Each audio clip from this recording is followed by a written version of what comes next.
Thus have I heard on one occasion the Blessed One was living at Sawati in Jeta's Grove, Aneth and Pendika's Park.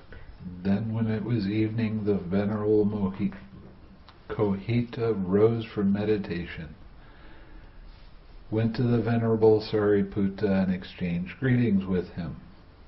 When this greetous and amiable talk was finished, he sat down at one side and said to the Venerable Sāriputta, one who is unwise is said, friend. With reference to what was this said? One who is unwise. One does not wisely understand. One does not wisely understand, friend. That's why it is said, one who is unwise. And what doesn't one wisely understand? One does not wisely understand. This is suffering. One does not wisely understand. This is the origin of suffering. One does not wisely understand. This is the cessation of suffering. One does not wisely understand. This is the way leading to the cessation of suffering. Now, what are we actually talking about here? Anytime you hear the word wise or wisdom, we're talking about the links of dependent origination and how they work with the Four Noble Truths.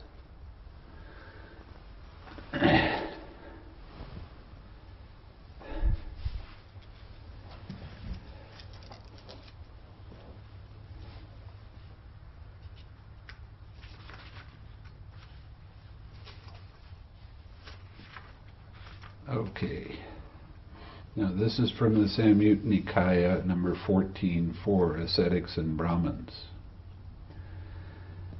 Monks, as to those ascetics and Brahmins who do not understand these things, that is suffering, the origin of these things, the second noble truth, the cessation of these things, and the way leading to the cessation of these things. What are these things that they do not understand?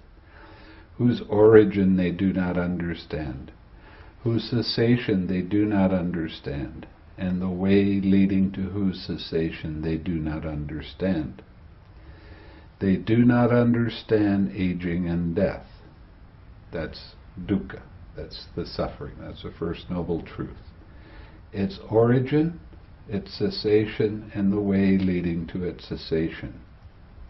They do not understand birth, habitual tendency, clinging, craving, feeling, contact, the six sense bases, mentality, materiality, consciousness, formations. Their origin, their cessation, and the way leading to their cessation. These are the things that they do not understand, whose origin they do not understand, whose cessation they do not understand, and the way leading to whose cessation they do not understand. These I do not consider to be ascetics among ascetics or Brahmin among Brahmins. And these venerable ones do not, by realizing it for themselves with direct knowledge, in this very life enter and dwell in the goal of asceticism or the goal of Brahmanhood. That means Nibbana. So you have these 12 links of dependent origination, and with each link there is suffering, the cause of suffering, the link that happened first, the one right before that, the cessation of suffering, the letting go of the craving caused by that, and the path leading to the cessation of suffering. So, when we go back to the sutta, when we're talking about the noble truths and this is suffering, this is the origin, this is cessation, and this is the way leading to cessation. If you don't understand that, you're missing what the Buddha's teaching actually is about. You're completely missing the whole point of the Buddha's teaching if you don't have someone that can show you clearly what the links of dependent origination are and how they work. And if you don't have that, how can you attain Nibbana? That's what it said. It said you can't attain Nibbana until you really do see and realize for yourself with direct experience how all of the links of dependent origination actually work. Okay? So one who is unwise is a person that doesn't see the noble truths or the links of dependent origination. Now the problem right now with most meditation is that everybody is very much involved in seeing impermanence, suffering, and not self, or the impersonal nature of everything. When you just look at that, you're looking at a very surface view of the Buddha's teaching. When you want to get in depth into the Buddha's teaching, you have to be able to see and understand how all of these links and the Four Noble Truths work with each link. In the Mahāvagga, it says, a person can see one or all of the three links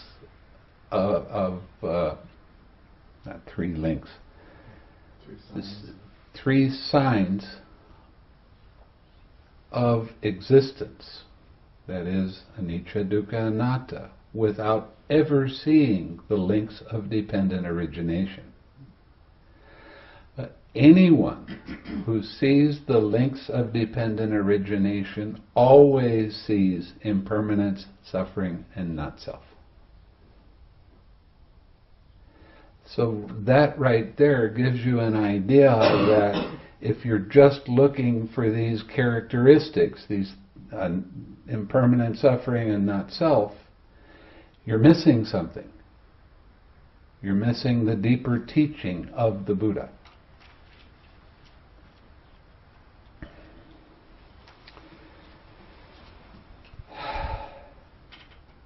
Okay. One does not wisely understand. One does not wisely understand, friend. That's why it is said, one who is unwise. Saying, good friend, the Venerable Mahā Koṭṭhita delighted and rejoiced in the Venerable Sāriputta's words. Then he asked him a further question. One who is wise is said, friend, with reference to what was this said. One who is wise. One wisely understands, friend. And that is why it is said, one who is wise. What does one wisely understand? One wisely understands this is suffering. One wisely understands this is the origin of suffering. One wisely understands this is the cessation of suffering. One wisely understands this is the way leading to the cessation of suffering. One wisely understands, friend.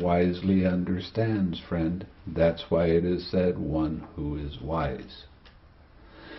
So, when you realize how these links arise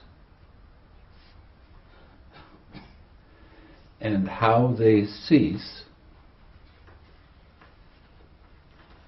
then you're practicing the way leading to the cessation of suffering. And what is that? When you practice right effort, which is what the 6 R's are,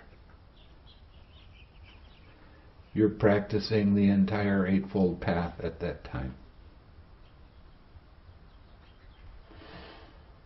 When you recognize, release, relax, re-smile, return, repeat. Every time there's any disturbance in your mind, then you will notice as soon as you relax, there is no more tightness or tension in your mind. There are no thoughts. Your mind is clear, your mind is bright, your mind is pure. Why is it pure? Because you have let go of craving. So, practicing the 6 R's with that relaxed step in it is the way to the cessation of suffering.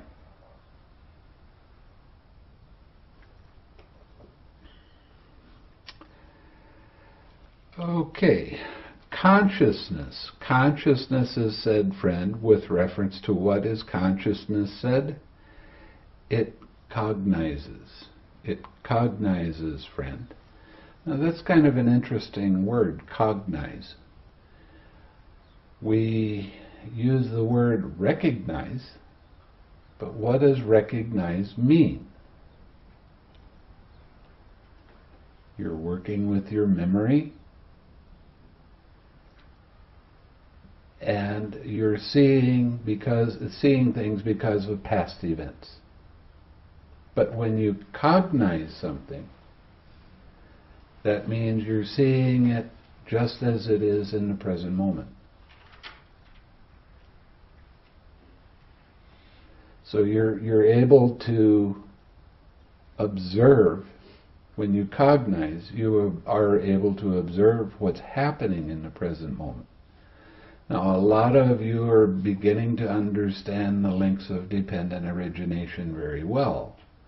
There's contact, feeling, craving, clinging, birth, or habitual tendency, birth, and sorrow, lamentation, pain, grief. See that? That's great. That's like a choir.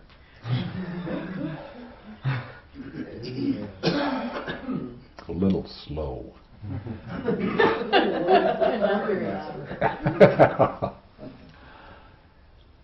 So when you see a feeling arise, right on its heel, there is tension and tightness, and that's how you recognize the craving. Right after the craving, then there's the clinging. Your opinions, your concepts, your stories, your ideas, and the big personal belief that all of these are yours. That's clinging. Now, clinging is a rather interesting phenomena, because once you have clinging arise, your mind tends to jump from here to there, to there, to there, till you're 1,000 miles away thinking about other things, and you don't even know where you are or that you have a body. So clinging is a real problem until you start developing the way that you can see what restlessness is and how it arises, because that's the start of restlessness, the craving and the clinging. Then you have your habitual tendency. Your habitual tendency is when this kind of feeling comes up, I have these kind of thoughts and I always act in this way. Now, when you have pain arise in your body, you're made up of 5 things: body, feeling, perception. Perception is the concepts and the naming part of your mind. You have thoughts, you have consciousness. When a painful feeling arises, the first thing your mind does is try to think the feeling away. But thoughts are one thing and feelings are something else. Not the same.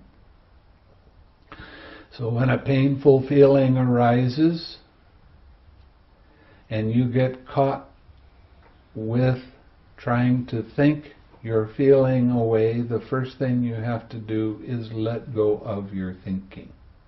Let go of the thoughts. And relax the tightness in your head caused by that disturbance. Now you see feeling for what it actually is. Feeling is either pleasant or painful, neither painful nor pleasant. If it's a painful feeling, what arises with that as craving is, I don't like that. If it's a pleasant feeling, what arises is, I like that. Craving is the I like it, I don't like it mind. It's the very start of the false belief that this is yours personally. When you get into clinging, then that belief becomes very big and solid, and all of your thoughts about that feeling make that feeling bigger and more intense. So the first thing you do is let go of the feeling and relax. Then you see that, let go of the thoughts and relax, Then you see that feeling, and there's a tight mental fist wrapped around that feeling. I don't like this. I don't want it to be here. Why does it have to bother me now? That's aversion. So the truth of the present moment is, when a feeling arises, it's there. That's the truth, the profound truth.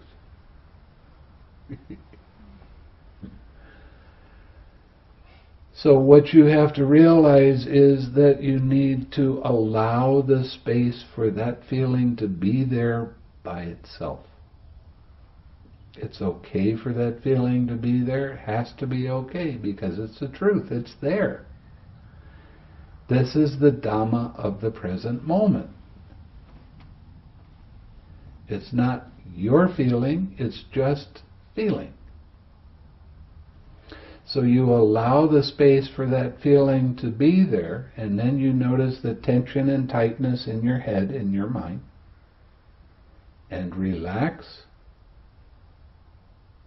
And then you have let go of an unwholesome thing. What is the unwholesome thing? I am that.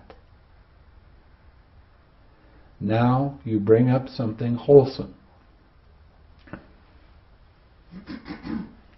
Smile.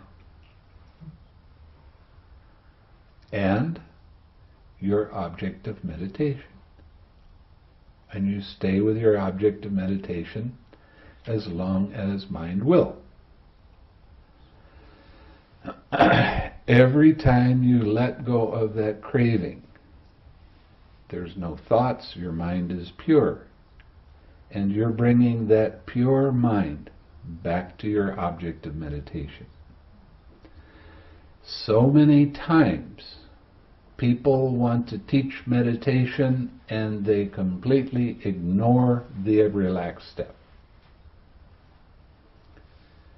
That means that they're bringing this tightness and this belief in a self back to the object of meditation. And that leads the meditation in a completely different way than what the Buddha intended. When you cognize something, that means you see it in the present moment as it actually is. Okay? That is why consciousness is said. What does it cognize? It cognizes this is pleasant. It cognizes this is painful. It cognizes this is neither painful nor pleasant. It cognizes, friend. That's why consciousness is said. What does it cognize? It cognizes feeling. When you're really quiet and your mind gets distracted by something, at one of the 6 sense doors, feeling always arises. Okay? You have a good working eye. It hits color and form. Good working eye hits the color and form, eye consciousness arises. The meeting of these 3 different things is called eye contact. With eye contact as condition, eye feeling arises. Pleasant, painful, neither painful nor pleasant. With eye contact as condition, eye feeling arises. With eye feeling as condition, eye craving arises. That's the tension and tightness. That's how you can recognize that. With eye craving as condition, clinging arises. All of your stories, opinions, concepts, ideas about that feeling. And then your habitual tendency, I always act this way when this kind of feeling and these kind of thoughts arise. And then we get into that nasty habit of trying to think the feeling away. But they're not the same thing. It never, ever works. This is why people get depressed. A painful feeling arises. I don't like that. I got a story about that. And my habitual tendency is to play that story over and over again and try to control the feeling with the thoughts. And the feeling gets bigger and more intense. Now you really get stuck. And you're identifying heavily with that feeling. And you're trying to control the feeling. And you're making yourself more and more miserable, and you get more and more depressed because it doesn't work. It never has. Why do you think it will this time? But we're not aware enough to really see this. It takes someone to tell you about this process in order for you to start seeing it. And it's really quite amazing that sometimes traveling around we run across people that are very depressed, and we sit and talk with them for a little while, and before long they're going, "You mean this isn't my feeling? It's not my depression? There's a way to let it go?" And it's amazing how fast some people can catch on to this. This is one of the reasons that when you're talking about the good attributes of the Dhamma, one of the things it says is, this is immediately effective. You let go of the thought, you relax. You bring up something wholesome. Smile. Well, I don't feel like smiling. I'm depressed. I don't care. As long as you follow those instructions, don't add anything, don't change anything. The whole point of the meditation is to learn how mind's attention moves from one thing to another. Not why. We don't care about why. You can leave that for the psychologists. They love that stuff. We're learning how the process works. In other words, if you come and start meditating and you've never meditated before, and you start practicing with me, you're going to start hearing how dependent origination works from the very beginning. And you might not recognize it so easily. But as you hear this over and over, and then start seeing it for yourself, and you start seeing that you can go deeper in your practice than you've ever done before, then you start to pay attention to that, and you start practicing that. Now, when I first started out with this, after 20 years of vipassana, and I was told to take the commentaries and put them someplace else, and just go to the suttas, when I started reading that the instructions in the meditation are so simple, and when I started doing that, I went deeper in the first sitting than I'd ever done in 20 years of vipassana. And I come out of the meditation and I'm going, wow! I'm seeing things in a whole different way. When I practiced vipassana, the first 5 years I spent finding out what meditation wasn't.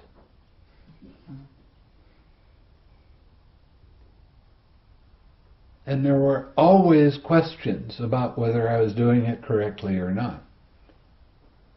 When you add this extra step that they seem to forget when they're practicing vipassana, you add this step of relaxing. You don't have to ask anybody whether you're progressing or not. You know that you're doing it. And you start to get confidence. And with that confidence, you start having more interest and having more fun with the meditation. And you go deep very quickly. I mean, some of you have only practiced meditation with me for a few days, but you're starting to really understand this process and you're starting to go deep.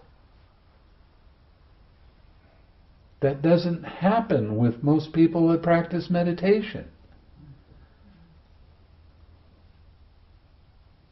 You know, you're cutting your teeth on the first 1 month retreat.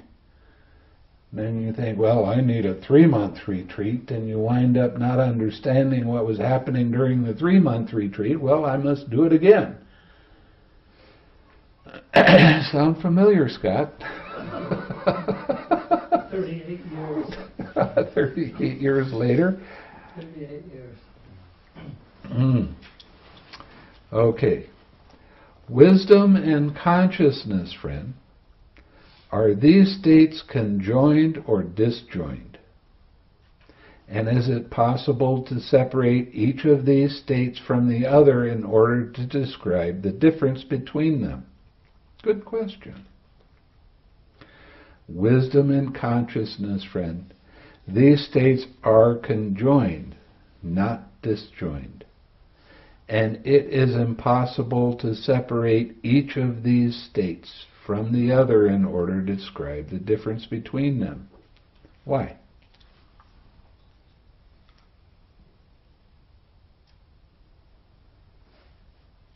It's a Morgan here. Why? Because when you're seeing the links of dependent origination, you're cognizing at that time. See how simple it is?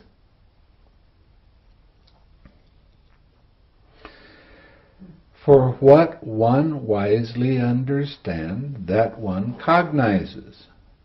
And what one cognizes, that one wisely understands. That is why these states are conjoined, not disjoined.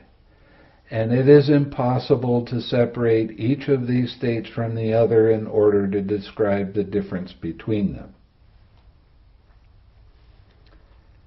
So it just gets through, I love this, it just gets through saying it's impossible to separate each of these things. So what's the next question? Well, what's the difference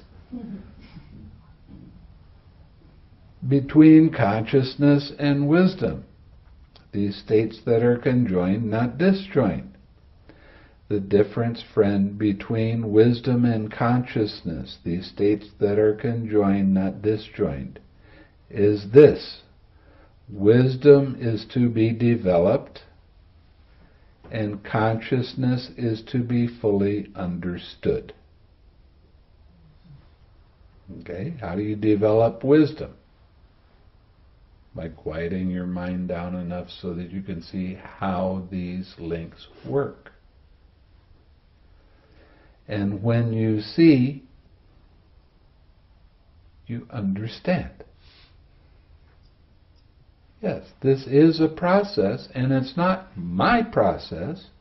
This is a process that happens by itself. Wisdom is to be developed, and consciousness is to be fully understood. Feeling. Feeling is said, friend, with reference to what is feeling said. It feels. It feels, friend. That's why feeling is said. What does it feel? It feels pleasure. It feels pain. It feels neither pain nor pleasure. It feels. It feels, friend.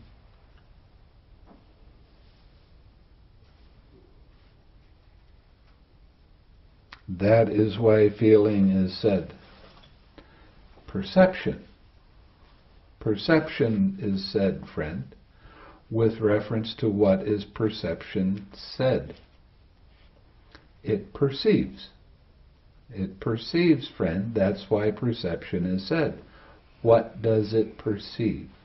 It perceives blue, it perceives yellow, it perceives red, it perceives white.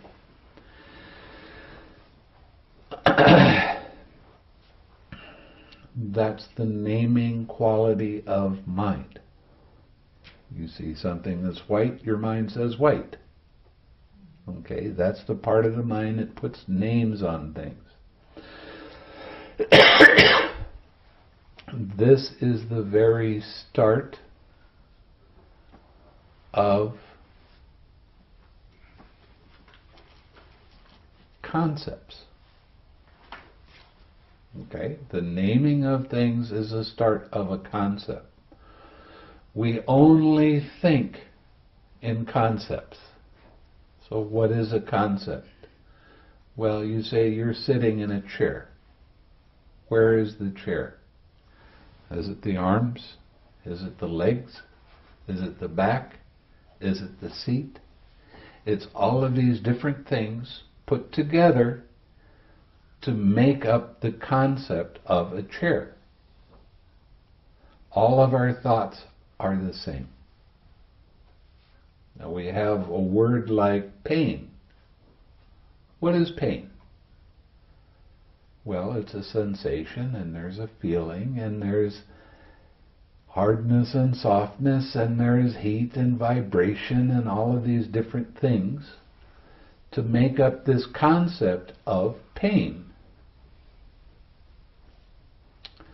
We only think in concepts. This is one of the reasons why when you're talking about Nibbana and attaining Nibbana, the supermundane, one of the definitions of Nibbana is no more concepts. It's the unconditioned state. See, everything in a concept is conditioned, right? So this whole thing is, it gets a little bit tricky, but you have to be able to recognize what this stuff is so that you don't attach to it. I am that. It's only a color. It's only a thought. It's only a sensation.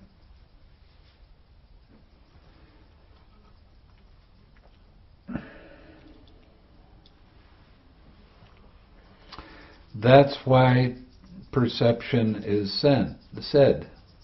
Now here's the interesting part of this whole sutta, at least for me.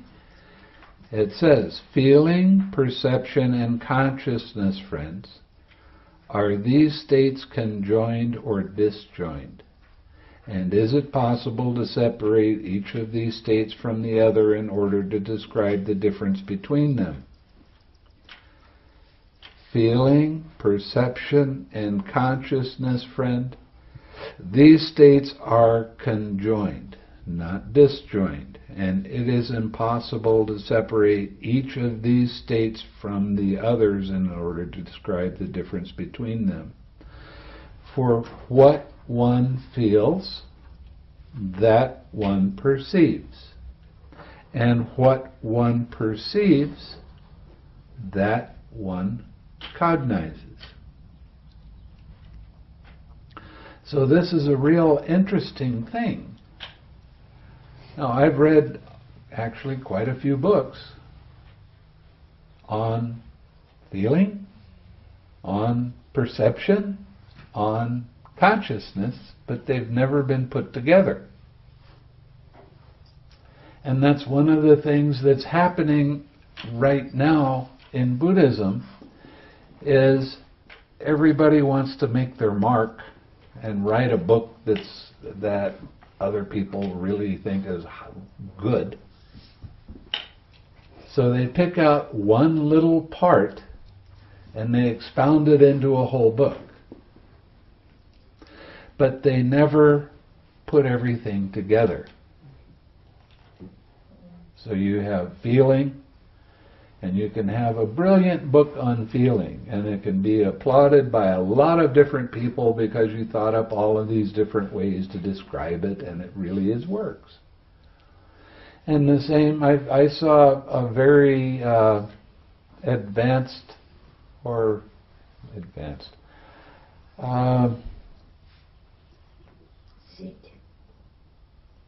yeah, that's what my mind needs to do. Who does it? You don't.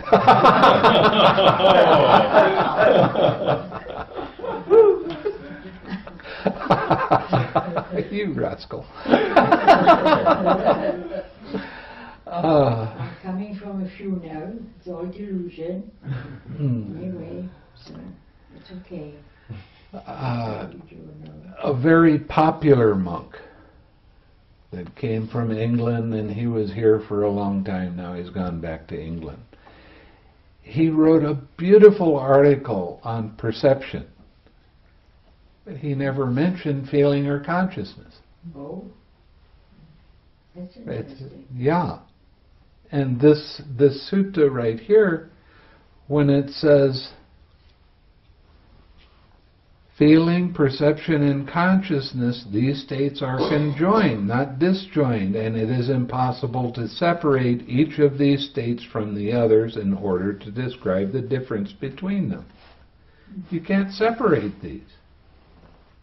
But that's what's happening in Buddhism right now. Everything is getting down, well, they've already written about this, I got to find something new to write about. And because of some of the commentaries that have been around for 1,500 years or so, it takes one little thing and makes a big deal out of it. And there are 10 of these and 5 of those, and it breaks it up, but it makes the Buddha's teaching disjoint. And that's kind of the problem right now. There's not enough teachers around that are bringing all of these things together and showing how they're supposed to work.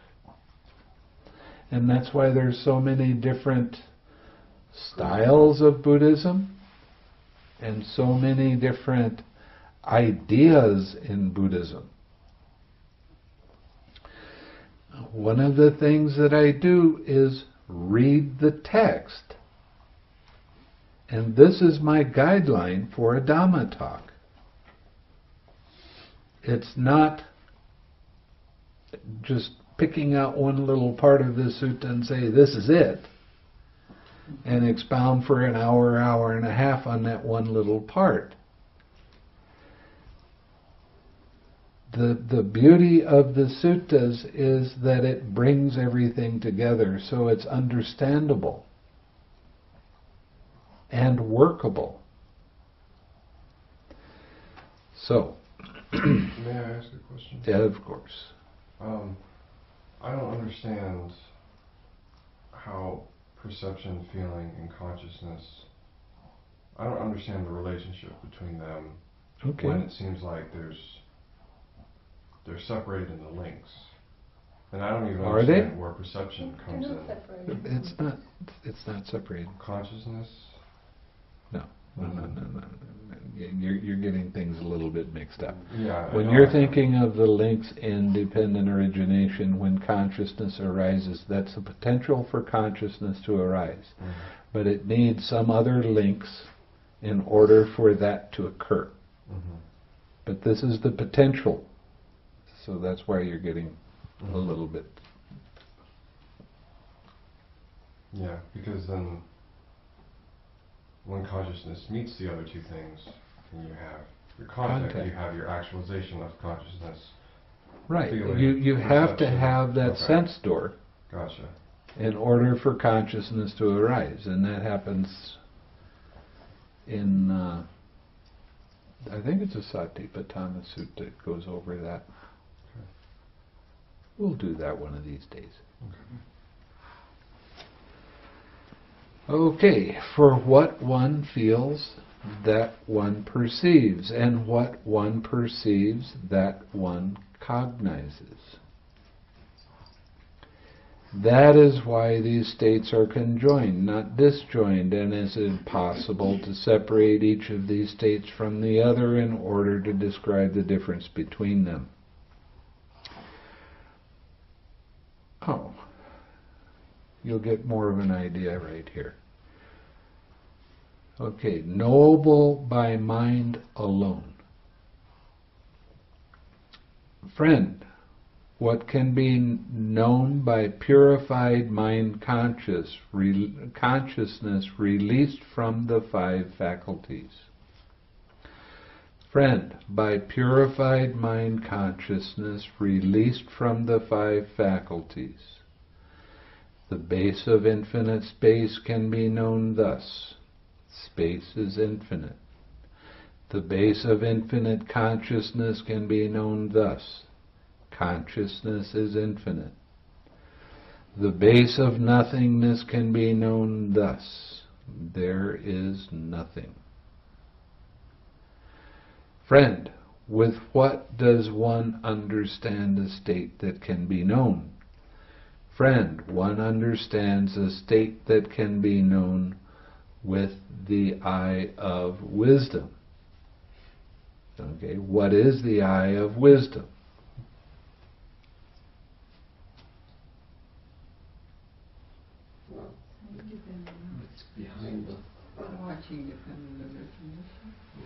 The eye of wisdom is the mind that doesn't have any craving in it. That's the pure mind. That's the observation mind. And there's no coloring with I like it, I don't like it, and thinking. This is the mind that just simply observes. The eye of... Things as they are. As they are, as they actually are. Actually are. Yeah. When you say I, it gives it a kind of a... It's not the I. It sounds like a... Oh, okay. Yeah, it sounds like a factor of mind or something, but actually it's clarity of mind. It's clarity of mind. That's why it's not... And you could change the eye of wisdom to seeing with wisdom. Okay, all right, that's clearer. Or understanding with wisdom. Okay. Friend, what is the purpose of wisdom? The purpose of wisdom, friend, is direct knowledge. Its purpose is full understanding. Its purpose is abandoning. Okay, seeing things as they are and getting into your dispassion is, yeah, it's there, so what? Who cares? Right view. Now, this is one of the things that I've been talking about for a couple of days. Friend, how many conditions are there for the arising of right view? Friend, there are 2 conditions for the arising of right view. The voice of another and wise attention.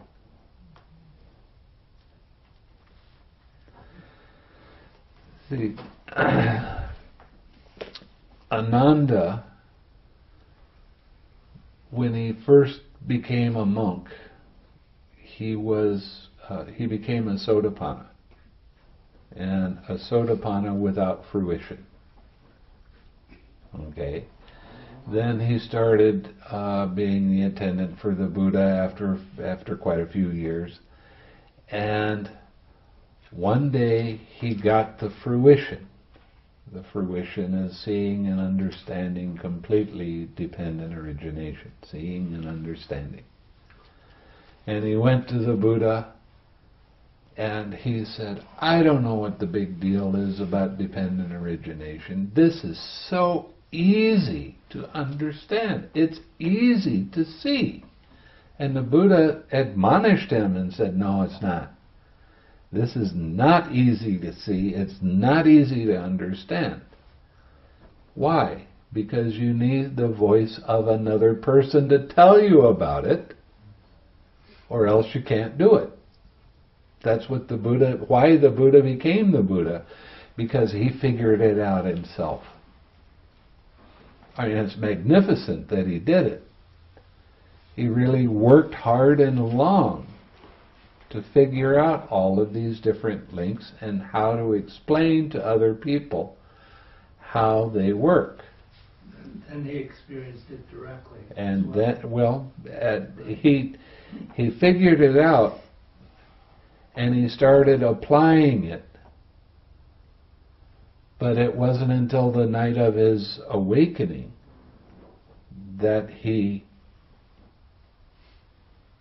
realized it. So he realized the Four Noble Truths and dependent origination. Could we close that? Yeah. Thank you. I'm getting old.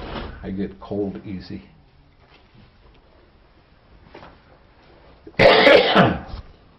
These are the 2 conditions for the arising of right view.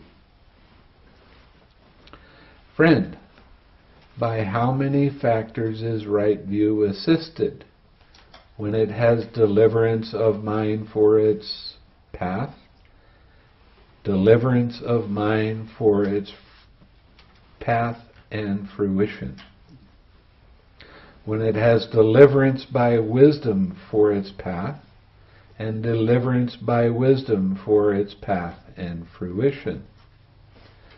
Friend, right view is assisted by 5 factors when it has deliverance of mind for its path, deliverance of mind for its path and fruition, when it has deliverance by wisdom for its path, and deliverance by wisdom for its path and fruition. Here, friend, right view is assisted by virtue, learning, discussion, serenity, and insight. One of the things that's happening, I think it might be because of some of the first people that brought Buddhism to this country. They say you should never talk to anybody about your practice. Only talk to your teacher. And there is a rule for the monks that say that we should not falsely talk about our experience. But it doesn't say we can't talk about it.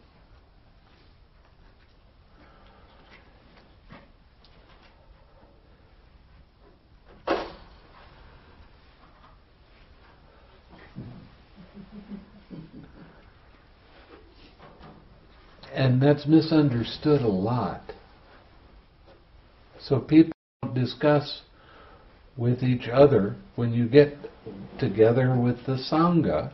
Now the Sangha, there's 10 kinds of Sangha.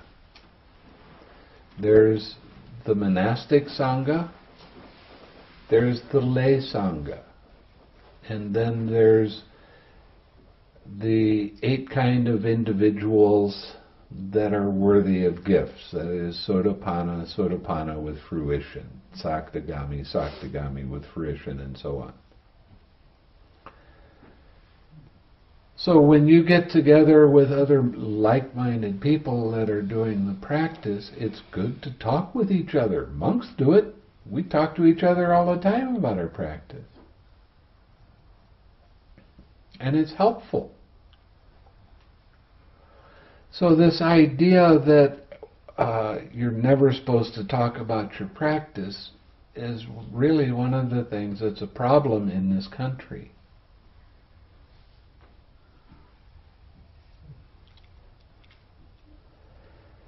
So, right view is assisted by virtue, keeping your precepts without breaking them at all. For any reason. Not breaking them at all for any reason, purposefully.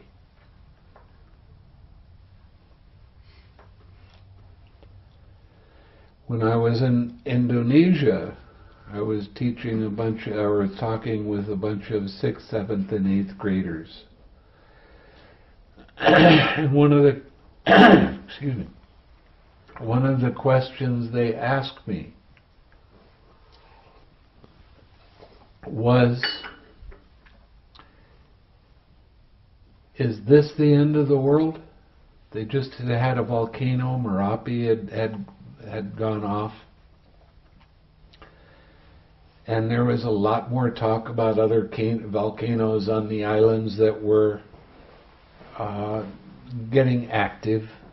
And there was a lot of fear and anxiety. So they asked me, is this the end of the world? Are we all going to die? And I said, well, a lot of that depends on you. If you keep your 5 precepts without ever breaking them, that is a kind of protection. And it says in the books that you will not die an unnatural death. That means old age. You won't die by accidents. You won't die by having things fall on you and killing you. You won't die by somebody shooting you. So I told them, you keep your precepts, you are protected. You break your precepts, you're not protected. Then you have accidents, then you have problems. Keeping your precepts without breaking them leads to a mind that is completely free from remorse. Completely free from any kind of guilty feeling arising. Because when you break a precept, your mind says, I shouldn't have done that. But you can get into the habit of breaking the precept so often that your mind just stops talking to you about it. And therein lies a problem. So virtue is a very important aspect of the Buddha's teaching. But in this country, nobody likes to talk about morality. Why? Mostly because it's been pushed down people's throats. And they don't see the real benefit of having a calm mind that concentrates very easily. Having a lot of problems with accidents, hurting yourself, that sort of thing. Having the hindrances arise, so you get into your anger real easy, and you get into your lust real easy, and you get completely distracted away from what's happening in the present moment. But when you keep your precepts without breaking them, you have the conscious decision, no, I won't do that. I won't break this precept for no reason. I had a student in Malaysia.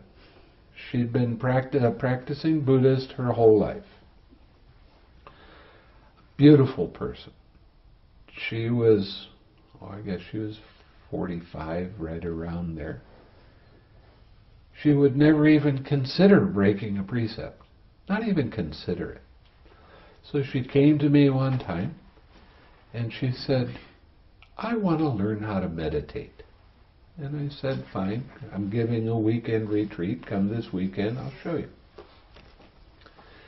Never done any meditation in her life. So I gave her the instructions, and then we ate lunch. And after lunch I walked over to her and I said, how you doing? And she said, fine. I said, how long are you sitting? Well, I can only sit for about 45 minutes. Only. Why don't you sit longer? Well, you know, I've never been good at sitting on the floor, and I can only stand the pain for about 45 minutes before I get up and move. And I told her, there's no magic in the floor. You don't have to sit on the floor. There's chairs around here. Sit in a chair. Her next sitting, 4 hours. Got into the jhana. First day she ever tried to meditate. That's remarkable. So much so I wanted to go up and go, nobody's that good.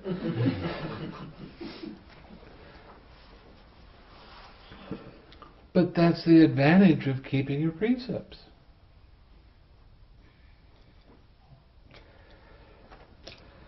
Oh, the learning, discussion, serenity, and insight, all of these things will come naturally to you. As you listen to Dhamma talks, you start taking more interest, especially when you start seeing that when you practice, you're smiling and being happy with your daily life.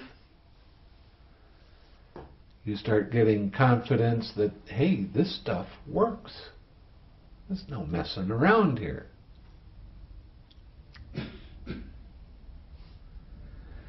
I'm used to giving retreats.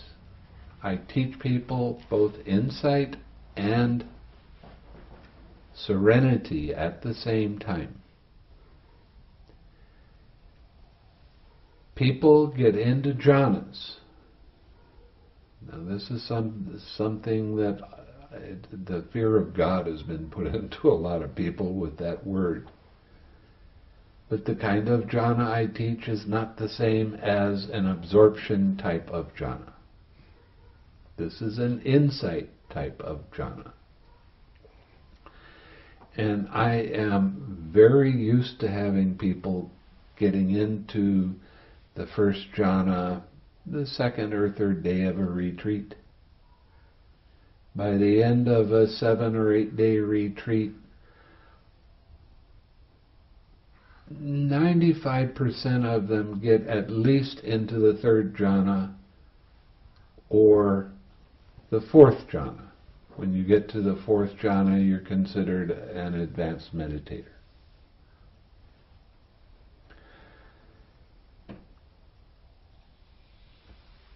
When I was in Thailand, when the monks were practicing one-pointed concentration, they were practicing absorption concentration. They said, if you want to get into a jhana, it's going to take you at least 10 years. What's the difference here? You practice with me for 1 week? and you're in the jhanas, or you practice with them for 10 years. Your choice.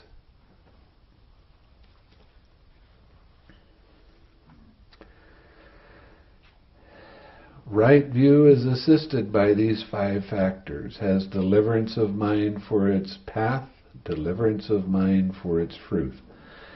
Now these 2 deliverances of minds are talking about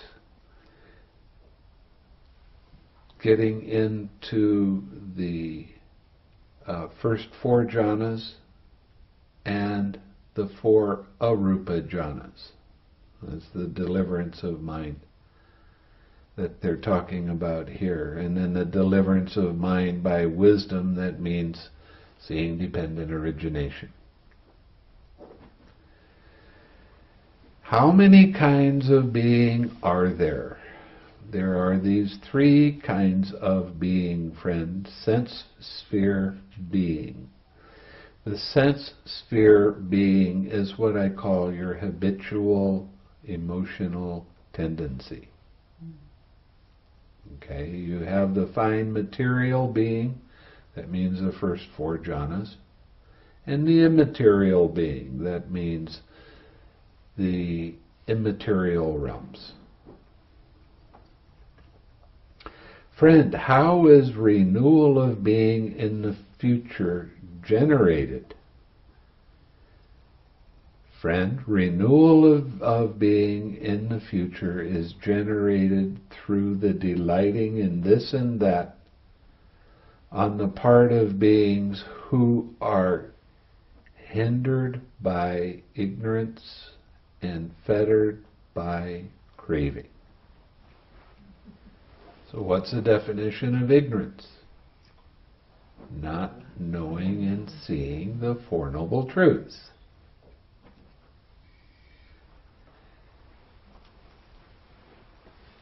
You know what the definition of craving is now. It's the tension and tightness, the I like it, I don't like it mind. Friend, how is a renewal of being in the future not generated? Friend, with the fading away of ignorance and with the arising of true knowledge, with the cessation of craving, renewal of being in the future is not generated. Simple enough, right? How many more days to this retreat? Now we're going to talk about the first jhana. Friend, what is the first jhana? Jhana is a Pali word. It is translated mostly as meaning concentration. That is at best a very poor definition. Jhana is a level of understanding. Understanding what? How the links of dependent origination works. How, when hindrances arise, how to let go of the hindrance so you can go deeper and you can experience this level of understanding. Here, quite secluded from sensual pleasures, secluded from unwholesome states, a monk enters upon and abides in the first jhana, which is accompanied by thinking and examining thought with joy and happiness born of seclusion. This is called the first jhana. Friend, how many factors does the first jhana have? Friend, the first jhana has 5 factors. Here, when a monk has entered upon the first jhana, there occur thinking, examining thought, joy, happiness, and unification of mind. That is how the first jhana has 5 factors. How many factors are abandoned in the first jhana? And how many factors are possessed?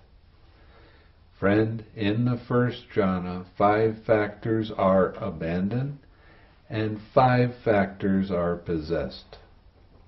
Here, when a person has entered upon the first jhana, sensual desire is abandoned, ill will is abandoned, sloth and torpor are abandoned, restlessness and anxiety are abandoned, doubt and perplexity are abandoned, and there occur thinking, examining thought, joy, happiness, and unification of mind. When you get into the jhana, the hindrances will not arise until Mindfulness slips. your mindfulness slips for whatever reason, then you have a hindrance arising. But the hindrances aren't the problem. So you see, the hindrance needs to come up so you can go deeper with your understanding, because you're seeing how your mind gets distracted. And you start to understand more and more clearly how to let go of these hindrances and relax into them. So the hindrances help improve your mindfulness. When your mindfulness gets to a certain point, that hindrance fades away. Now you go into the next level of understanding. So the hindrances are helping you to understand how the links of dependent origination work. That is how the first jhana, 5 factors are abandoned and 5 factors are possessed. Now we're going to talk about the 5 faculties. This is what you need. Friend, these faculties each have a field, a separate field, a separate domain, and do not experience each other's field and domain. That is, the eye faculty, the ear faculty, the nose faculty, the tongue faculty, and the body faculty. Now these 5 faculties each have a separate field, a separate domain, not experiencing each other's field and domain. What is their resort? What experiences their fields and domain? In other words, you don't smell with your eyes, and you don't taste with your ears.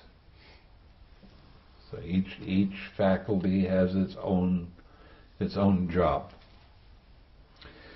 Friend, these 5 faculties each have a separate field, a separate domain, and do not experience each other's field and domain. That is the eye, ear, nose, tongue, and body faculty.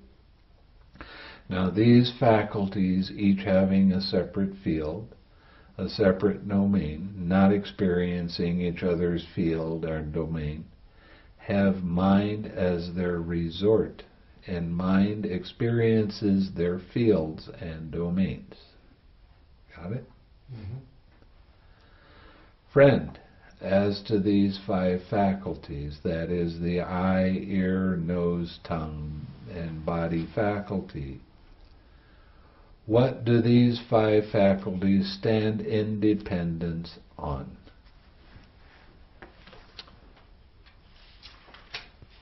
Friend, as to these 5 faculties, that is the eye, ear, nose, tongue, and body faculty, these 5 faculties stand in dependence on vitality.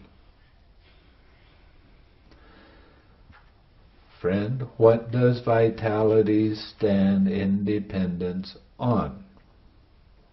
Vitality stands in dependence on heat. Friend, what does heat stand in dependence on? Heat stands in dependence on vitality. Just now, friend, we understood the Venerable Sāriputta to have said vitality stands in dependence on heat, And now we understand him to say, heat stands in dependence on vitality. How should the meaning of these statements be regarded? Good question, don't you think? In this case, friend, I shall give you a simile, for some wise men are here understand the meaning of a statement by means of a simile. Just as when an oil lamp is burning, its radiance is seen independent on its flame, and its flame is seen in dependence on its radiance. Got it?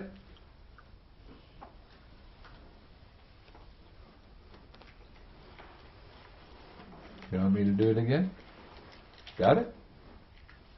Okay.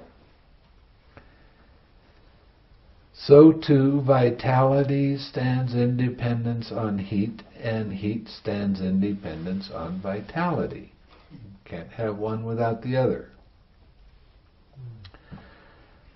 Friend, are vital formations things that can be felt, or are vital formations one thing, and things that can be felt another?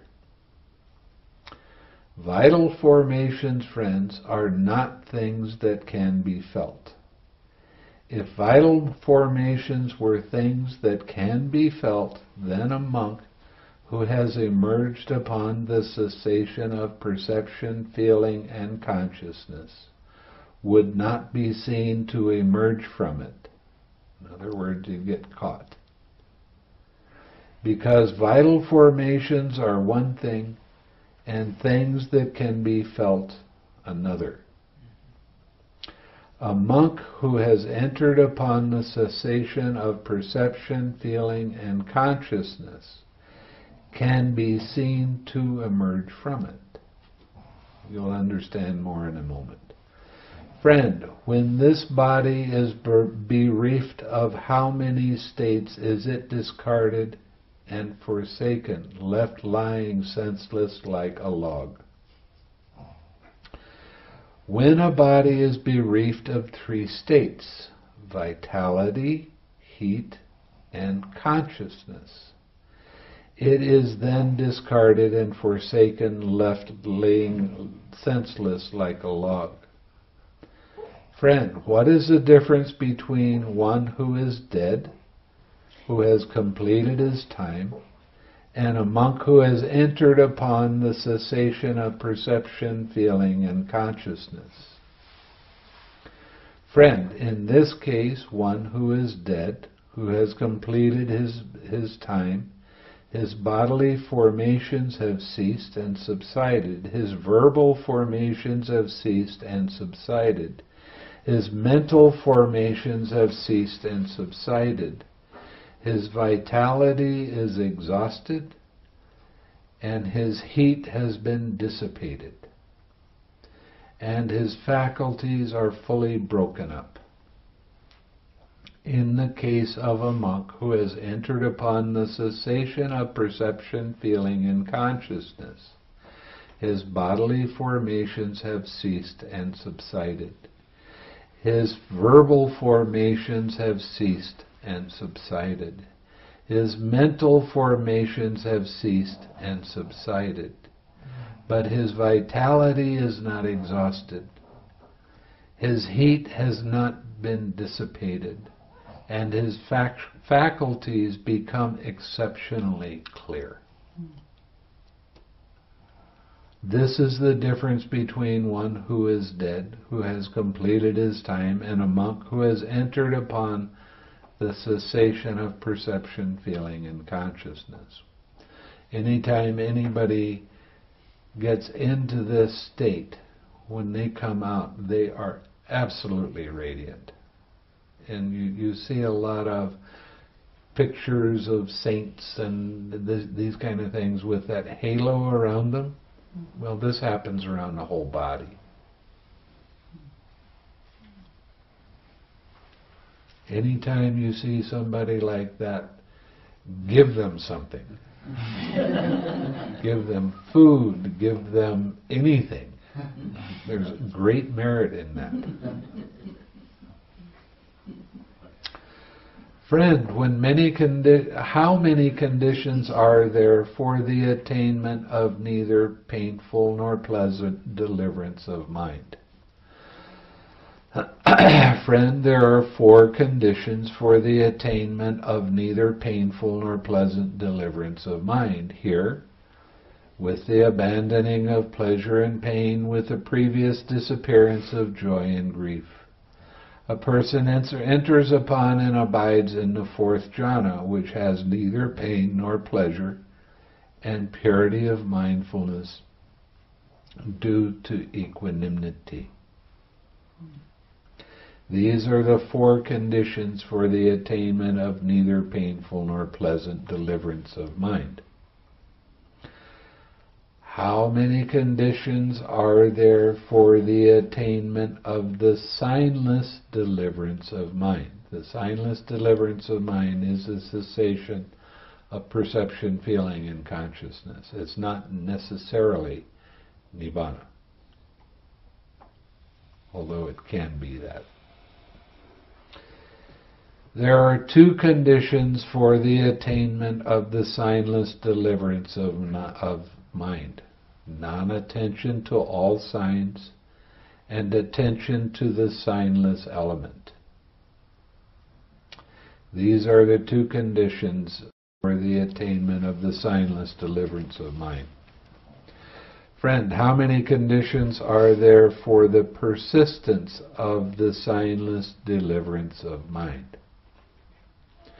Friend, there are 3 conditions for the persistence of the signless deliverance of mind: non-attention to all signs, attention to the signless element, and the prior determination of its duration.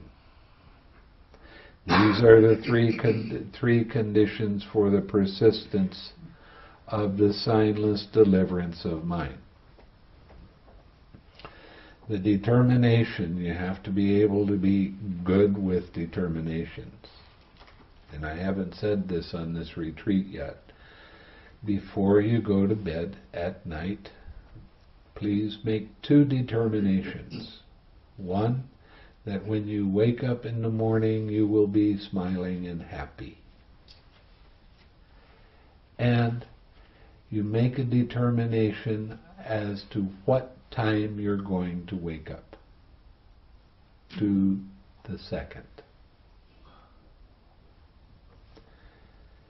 When you get good at being able to wake up when you make that determination, you're just starting out with determinations.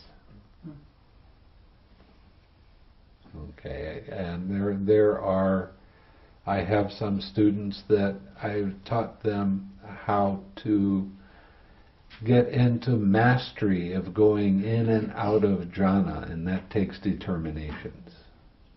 So I say, okay, I want you to go no higher than the 1st jhana for 14 minutes and 31 seconds. And the next time, 15 minutes and 3 seconds. And the next time, and then when they can hit that exactly right on every time, then, okay, sit in the 1st jhana and sit for 29 minutes and 18 seconds. And you keep changing the length of time that you're coming out of the jhana. Then when you can hit that right on, then good. Go into the 1st jhana, come out 59 minutes,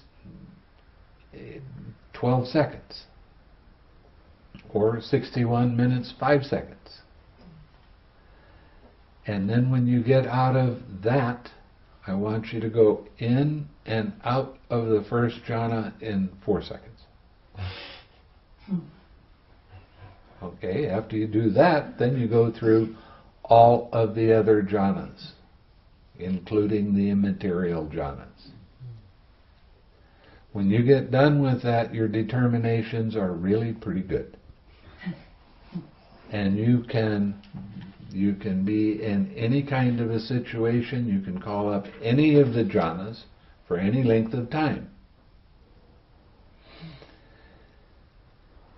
So this is a very useful skill. Let's put it that way.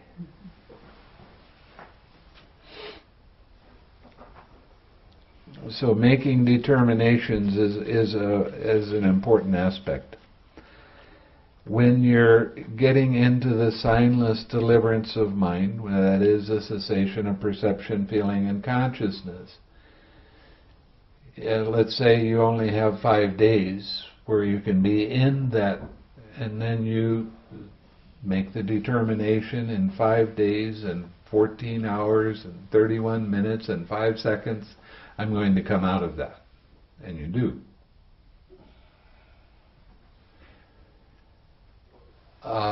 You can sit in this state for 7 days. If you make a determination for 8 days, your heat and vitality dissipate and you become like a log.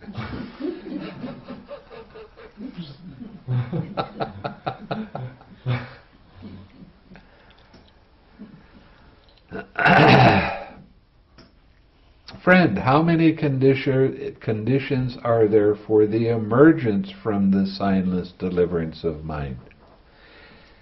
Friend, there are 2 conditions for the emergence from the signless deliverance of mind: attention to all signs and non-attention to the signless element. These are the 2 conditions for the emergence of the signless deliverance of mind. Friend, the immeasurable deliverance of mind, the deliverance of mind through nothingness, the deliverance of mind through voidness, the signless deliverance of mind. Are these states different in meaning and different in name, or are they one in meaning and different in name only? Friend, the immeasurable deliverance of mind.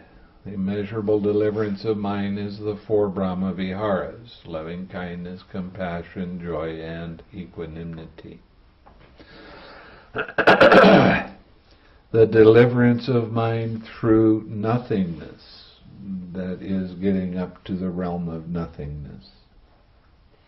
The deliverance of mind through voidness, that is doing the practice of whatever arises, this is not me, this is not mine, this I am not.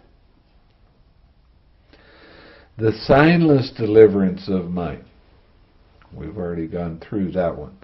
There is a way in which these states are different in meaning and different in name, and there is a way in which they are one in meaning and different in name only.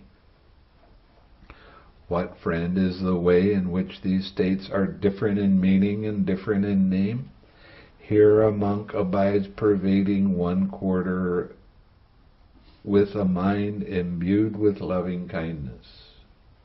Likewise the 2nd, likewise the 3rd, likewise the 4th. Sound familiar? So above, below, around, and everywhere, to all as to himself, he abides pervading the all-encompassing world with a mind imbued with loving kindness, abundant, exalted, immeasurable, without hostility and without ill will.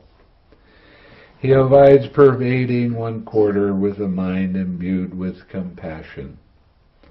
He abides pervading 1/4 with a mind imbued with joy. He abides pervading 1/4 with a mind imbued with equanimity. It goes through the 2nd and the 3rd and 4th. It's the same, with just a different object of meditation. So above, below, around, and everywhere, as to all as to himself, He abides pervading the all-encompassing world with a mind imbued with equanimity, abundant, exalted, immeasurable, without hostility and without ill will. This is called the immeasurable deliverance of mind. And what, friend, is a deliverance of mind through nothingness? Here, with the complete surmounting of the base of infinite space, aware that there is nothing. A monk enters upon and abides in the base of nothingness. This is called the deliverance of mind through nothingness. And what, friends, is a deliverance of mind through voidness? Here a monk gone to the forest or to the root of a tree or an empty hut reflects thus: this is void of a self, or of what belongs to a self. This is called the deliverance of mind through voidness, which is a distinct difference between what other traditions called voidness. And what, friend, is the signless deliverance of mind? Here, with non-attention to all signs, a monk enters upon and abides in the signless collectedness of mind. This is called the signless deliverance of mind. This is a way in which these states are different in meaning and different in name. And friend, and what, friend, is the way in which these states are one in meaning and different in name only? Lust is a maker of measurement. Hate is a maker of measurement.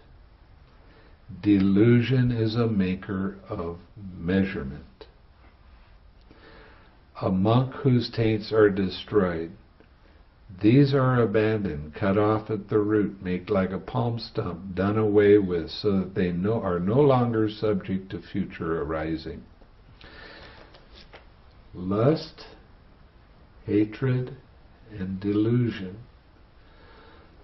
are another way of describing craving. Okay, do you understand that? Craving is the maker of measurement. I am that. Right? So, lust, hatred, and delusion, they're all makers of measurement because I am there.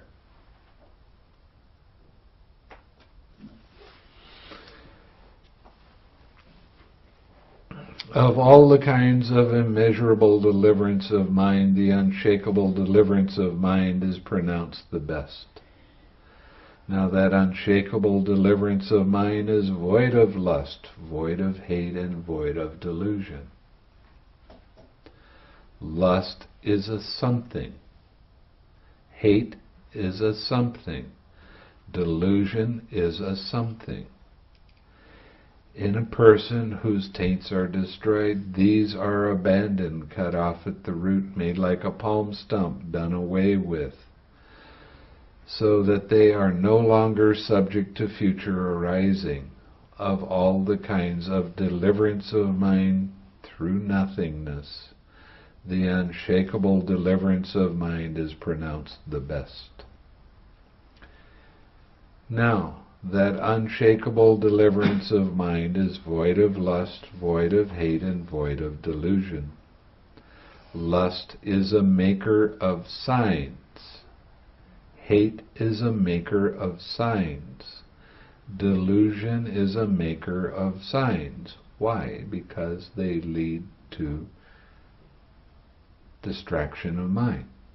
They lead to craving, they lead to clinging, they lead to habitual tendency, they lead to a lot of sorrow, lamentation, pain, grief, And despair. That's better. A monk whose taints are destroyed, these are abandoned, cut off at the root, made like a palm stump, done away with, so there are no more they are no longer subject to future arising. Of all the kinds of signless deliverance of mind, the unshakable deliverance of mind is pronounced the best. Now that unshakable deliverance of mind is void of lust, void of hate, and void of delusion. This is the way in which these states are one in meaning and different in name only. That is what the Venerable Sāriputta said. The Venerable Mahā Koṭṭhita was satisfied and delighted in the Venerable Sāriputta's words.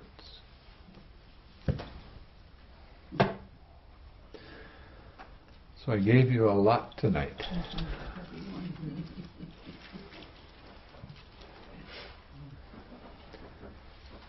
I would like to see the amount of talking cut down for the retreat. Okay?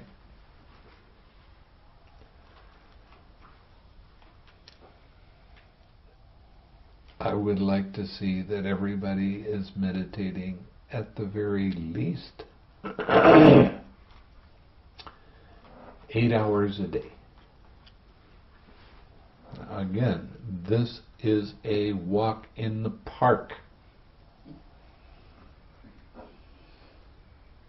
You guys have no idea how tough it is.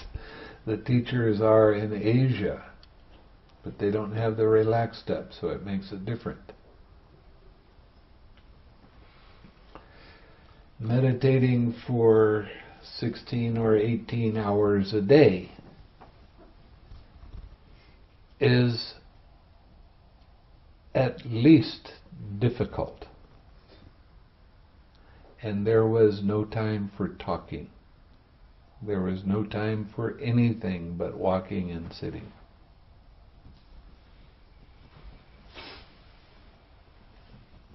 The other 4 to 6 hours a day had to do with sleep and eating a meal and taking care of bodily needs like that.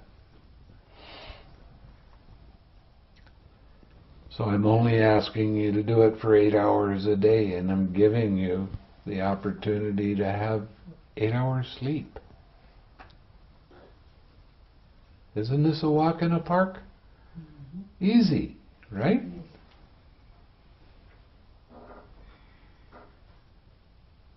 Please take advantage of this. Sit as long as you are comfortable sitting. And then add another 5 minutes. Just to see if that pain will go away by itself.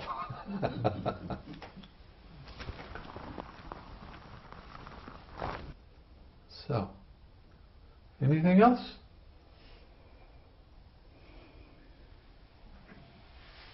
Let's share some merit then. May suffering ones be suffering free, and the fear-struck fearless be.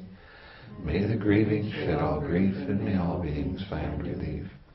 May all beings share this merit that we've thus acquired for the acquisition of all kinds of happiness. May beings inhabiting space and earth, devas and nagas of mighty power, share this merit of ours. May they long protect the Buddha's dispensation. Sadhu, sadhu, sadhu.